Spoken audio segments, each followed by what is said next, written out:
আমাদের আজকের মোশন হইছে দাপট বঙ্গভাষী নিজ ভূমে পরবাসী।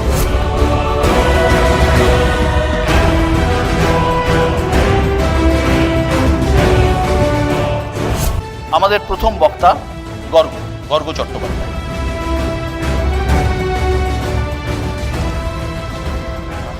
নমস্কার। পশ্চিমবঙ্গ কি? প্রথমত, পশ্চিমবঙ্গ বাংলা ভাষার ভিত্তিতে তৈরি ভারতের একটি রাজ্য। দ্বিতীয়ত, পশ্চিমবঙ্গ হলো বাংলার সেই অংশ যেখানে আমরা জানি চিরকাল হিন্দু বাঙালি সংখ্যাগরিষ্ঠতা থাকবে। তৃতীয়ত, পশ্চিমবঙ্গ হলো সভ্য বাংলা, অর্থাৎ এখানে হিন্দু বাঙালি এবং মুসলমান বাঙালির সমানাধিকার থাকবে। এই বাংলায় কিন্তু ডেমোগ্রাফি ইজ ডেস্টিনি, বাংলা কেন না সারা পৃথিবীতে। এবং ক্ষমতা দুটো জিনিসের গুণিতক, সংখ্যা এবং পুঁজি। বাঙালির এই বাংলায় তাহলে সংখ্যা কার হাতে? ক্রমবর্ধমান হিন্দুস্তানিদের হাতে, হিন্দি উর্দু যাদের ভাষা। পুঁজি কাদের হাতে? মূলত একটা কথা বলা হয়, রাজস্থানের সবচেয়ে বড়লোক শহরের নাম কলকাতা, আশা করি বুঝতে পারছেন। এই পুঁজির এই বেহাত হওয়ার গল্প কিন্তু সেই দিল্লির রাজা আকবরের সময় থেকে, তারা যখন বাংলাকে আক্রমণ করলো, তার দোসর হয়ে ঢুকেছিল জগৎ শেঠের পূর্বপুরুষরা। তারপরে সিরাজ, তারপরে ক্লাইভ, তারপরে 1943 যখন বড়বাজারিয়া, বাটপাড়িয়া, গাঁটকাটিয়া তারা 60 লাখ বাঙালিকে কালোবাজারি এবং মজুদদারি করে খুন করে, এবং তারপরে তাদের নাতিপুতিরা আজকেও। আর সংখ্যার লোক, সেই পলাশির সময় থেকে বাংলায় কিন্তু বাংলাকে ধ্বংস করার লোক খুঁজে পাওয়া যায়নি, বিহার থেকে আনতে হয়েছিল। ট্রাইবের সেনা তারাই ছিল। বাংলা একটি নেট ইন মাইগ্রেশন রাজ্য, এখান থেকে অনেক লোক বাইরে কাজ করতে যান, কিন্তু তার থেকে বেশি লোক এখানে ঢোকে কাজের জন্যই। অর্থাৎ বাংলায় কাজ আছে কিন্তু বাঙালির কাজ নেই। বাংলার এই যে এত লোক বাইরে যায় আর বাংলায় এত লোক ঢোকে, এখানে গয়া থেকে যার পরিবার আগত সেই ববি হাকিম কলকাতার মেয়র হন, বিহার থেকে আগত জিতেন তেওয়ারি আসানসোলের মেয়র হন, শিলিগুড়ির মেয়র হয়ে ওঠেন অশোক ভট্টাচার্য ওরফে আগরওয়াল। কিন্তু এত বাঙালি বাইরে যাওয়াতে আহমেদাবাদ, হায়দ্রাবাদ, ব্যাঙ্গালোর কোথাও একটা কাউন্সিলরও কিন্তু বাঙালি পাওয়া যায় না। অর্থাৎ সেখানে শাসন হয়, এখানে বহু দশক ধরে তোষণ চলছে। একই সঙ্গে দেখতে হবে যে বাংলায় নারী প্রতি শিশুর জন্মহার 1.6, হিন্দু বাঙালির 1.4, মুসলমান বাঙালির 2.1। হিন্দু বাঙালির সংখ্যা যে এরকমভাবে এই জায়গায় রয়েছে নিশ্চয়ই মুসলমান বাঙালির জন্য নয়, কিন্তু পার্শ্ববর্তী রাজ্য যার সঙ্গে আমাদের কোনো সীমান্ত নেই, তাদের নারী প্রতি শিশুর জন্মহার 3, আমাদের ডবল। এবং একটা নীতি আছে, হাম দো হামারা দো বাকি বঙ্গাল ভেজ দো। এর ফলে যেটা হয়েছে যে পুঁজি, চাকরি, বাজার, জমি, অটো লাইন, টোটো লাইন, বন্দর, পাটকল, শিল্পাঞ্চল, শহরাঞ্চল, টেন্ডার, জনপ্রতিনিধিত্ব, জনবিন্যাস সব কিছু বহিরাগতদের হাতে চলে যাচ্ছে। এবং তাই জন্য আজকে আচার্য প্রফুল্লচন্দ্র রায়ের জন্মদিনে 2রা আগস্ট তার কথা মনে করিয়ে দিতে চাই। তিনি বলেছিলেন, বাংলার মাটিতে অবাঙালির অর্জিত প্রতিটি টাকা হলো বাঙালির মুখ থেকে কেড়ে নেওয়া অন্যের সমান। এবং কাজী নজরুল ইসলাম যেটা বলেছিলেন সেটাকে একবার মাথায় রেখে বলি, তিনি বলেছিলেন, রামা ও গামাদের বাঙালির বাংলা গড়তে রামা ও গামাদের প্রহারেণ ধনঞ্জয় দিয়ে কিছু একটা করতে হবে। আমরা প্রহারেণ ধনঞ্জয়ের কথা বলবো না, কিন্তু বলবো ভূমিপুত্র সংরক্ষণ চাই, সারা ভারতে দ্বিসন্তান নীতি তার আইন চাই, এবং বাংলার প্রতিটি রাজ্য সরকারি চাকরিতে বাংলা ভাষা বাধ্যতামূলক চাই। ধন্যবাদ। ধন্যবাদ গর্গ। আমরা আসছি পরের রাউন্ডে, তর্কযুদ্ধে। আমি গর্গ দিয়ে শুরু করব। গর্গ, তুমি যে কথাটা বললে যে বাঙালি নিজের জায়গা অস্তিত্বের সংকট, এবং সত্যি কি তুমি মনে করো বাঙালি নিজ ভূমে পরবাসী হচ্ছে? দেখো, অস্তিত্বের সংকটটা একটা পারসেপশনের বিষয় না, কিছু সংখ্যা জানা যাক। 1991 সালে ভারতের জনগণনা অনুযায়ী ভারতে বাংলাভাষীর পার্সেন্টেজ ছিল 8.30, 2001 সালে ছিল 8.11, কমলো। 2011-তে শেষতম জনগণনায় ছিল 8.03, ঠিক আছে। আজকে বাংলা জুড়ে এই যে কাউন্সিলরগুলো দখল হয়ে যাচ্ছে, পরিষেবা দখল হয়ে যাচ্ছে, একবার ফ্লিপ করলে ফেরত আসে না কিন্তু। তুমি কাউন্সিলর, তুমি বলতে চাইছো রাজনৈতিক ক্ষমতা যার হাতে, শাসকের ক্ষমতা যার হাতে, মানে রাজদণ্ড যার হাতে, সেই জায়গাটাই আস্তে আস্তে দখল হয়ে যাচ্ছে। যারা আসছে তাদের জন্মহার যদি ভূমিপুত্রদের থেকে ডবল হয়, তো সে তো তোমার আস্তে আস্তে একখানা ওয়ার্ডে হোক, একখানা যাইতে হোক, তোমার এমন একখানা সংখ্যা হয়ে যাবে, প্রতিটি দল সেখানে তার সেই ক্যান্ডিডেট দিতে বাধ্য হবে। এটা তো একটা বাস্তবতা। একই সঙ্গে একটা কথা বলতে চাই, এই যে জায়গাগুলো, ঠিক আছে, আমি যদি বলি বড়বাজার, রাজাবাজার, ভাটপাড়া, টিকিয়াপাড়া, রানীগঞ্জ, কুলটি, পাণ্ডবেশ্বর, খিদিরপুর, দুর্গাপুর, রিসরা, চাপদানি, শালকিয়া, মল্লিকপুর, ঠিক আছে, কালচিনি, মেজিয়া, আদ্রা, খড়গপুর, পানাগড়। কেন এই কথাগুলো বলছি?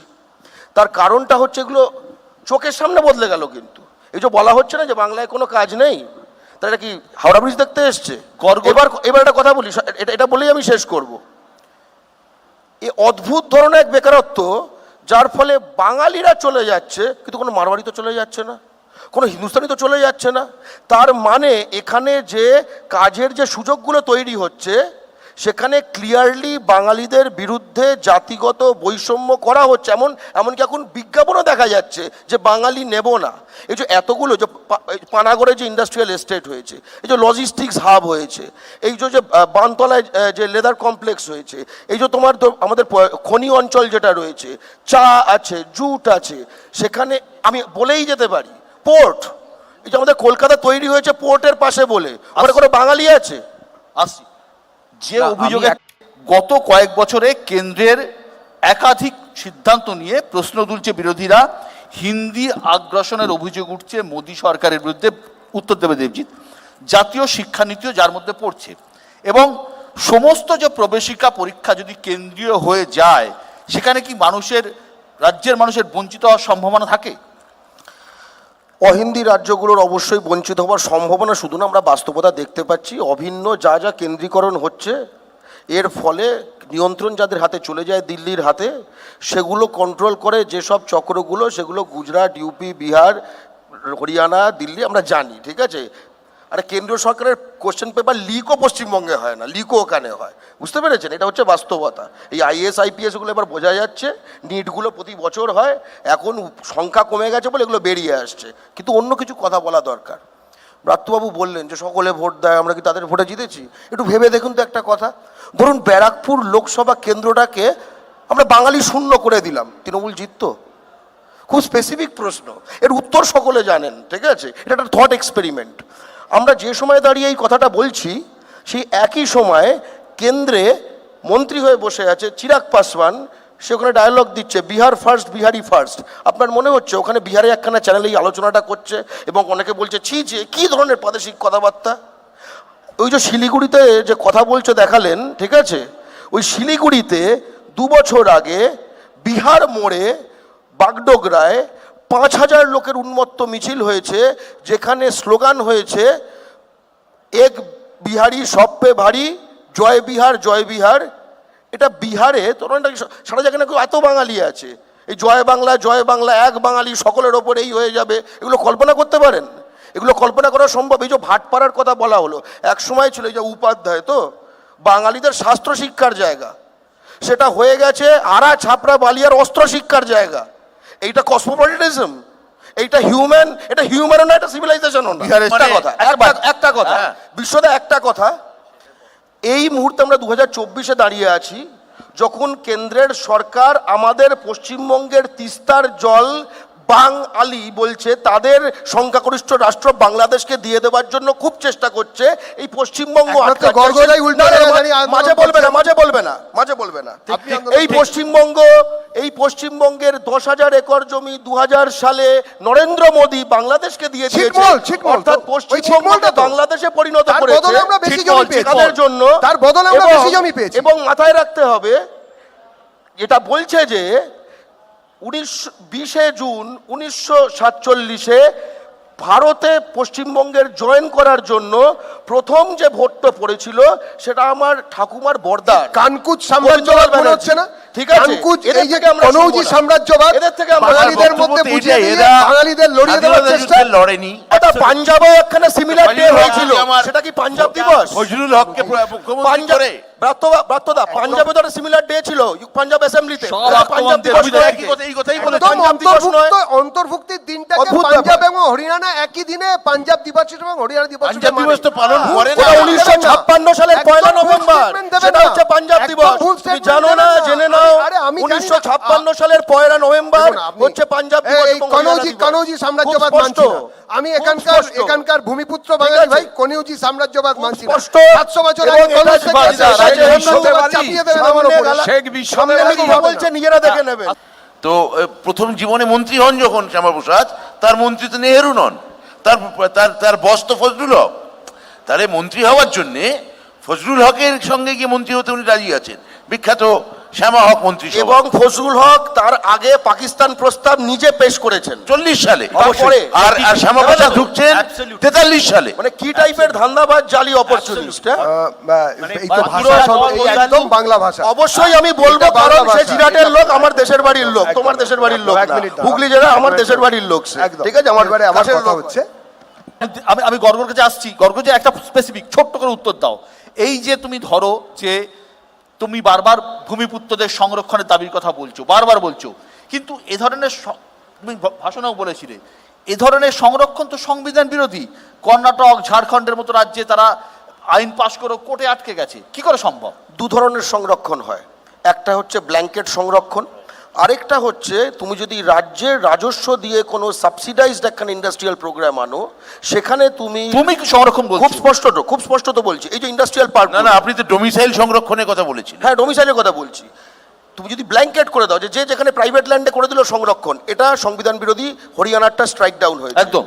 অন্ধ্রপ্রদেশেরটা এবং ঝাড়খণ্ডেরটা স্ট্রাইক ডাউন হয়নি, কারণ তারা ইন্ডাস্ট্রিয়াল পলিসিতে স্টেট গভর্নমেন্ট যে সাবসিডি দিচ্ছে, তাই স্টেট সিটিজেন যারা, তাদের অগ্রাধিকারের তোমার জায়গা কিন্তু কোনো, যে কারণে কিন্তু সব তো কোর্টে আটকে গেছে। না না, একদম না, শুধু হরিয়ানা আটকেছে। আমরা যাবো। আমি আমাদের এখানে যারা কাজ করতে আসবে তাদেরকেও জায়গা দেবো, আমাদের লোকেরাও বাইরে যাবে, তাদের ওখান আমি থেকে যাতে পালিয়ে না আসতে একটা হয়। কথা বলতে চাই। এই আঞ্চলিকতা, প্রখর আঞ্চলিকতাবাদের আমি পক্ষে সত্যেন গিয়ে দত্তর কথা সেটা যেন বলবো। না হয়। আমি মাইকেল মধুসূদন দত্তের একটা লাইন মেঘনাদ বধ কাব্য থেকে বলতে চাই, ঠিক আছে? যদি গুণবান হয় পরজন, নির্গুণ স্বজন, নির্গুণ স্বজন শ্রেয়, পর সদা। ভাই, নিজের লোক সকলে ওটা রাবণের ছেলে বলেছিল। ওটা আরে রাবণের রাবণের ছেলে ছেলে বলেছিল বলেছিল। দাদা, মেঘনাদ একটাই কথা রাবণের বলবো, ছেলে। এবং আলোচনা, আপনি কি তর্ক, দেখেছেন?